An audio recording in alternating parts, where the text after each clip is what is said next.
జగన్ అన్న ప్రజల్లోకి వస్తే చాలు.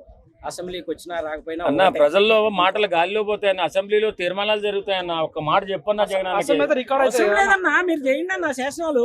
ఎవరు మనం మేనేజ్ చేసే అవకాశం వచ్చిందో చేస్తాం కానీ మీరు అభివృద్ధి పదంలో మీరు నడిపించండి, ప్రజలు మళ్ళీ మీకు పట్టం కడతారు. లేదంటే జగన్ కడతారు. ఏంది జగన్ మాత్రాన మీరు మర్చిపోతారా?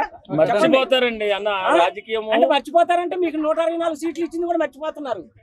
అంతే కదా, మరి అదే అడగండి. మీరు మర్చిపోతారు. నాది వదిలే, నన్ను అడగకు, నువ్వు ఆయన అడుగు. నిన్నే అడుగుతా. చంద్రబాబు నాయుడు అడుగు. చంద్రబాబు నాయుడు దగ్గర పోవడానికి టైం పట్టింది. నువ్వు నా పక్కన ఉన్నావు, నేను నిన్నే అడుగుతా. నేను నన్ను అమలు చేయమని అడుగుతానండి. అయ్యా చంద్రబాబు నాయుడు గారు ఆ 3 పథకాలు కూడా త్వరలో అమలు చేసి ఇలాంటి మా అన్న లాంటి వ్యక్తుల్ని కాపాడవలసిందిగా కోరి ప్రార్థిస్తున్నాను. అర్థం కాలా, 1 సంవత్సరానికే 3 చేశాడు. మరి ఇంకా ఎన్ని ఏళ్ళు ఉన్నాయి? 4 ఏళ్ళు ఉన్నాయి. 4 3 ఎంత? 12. నా లెక్క అట్ట కాదు.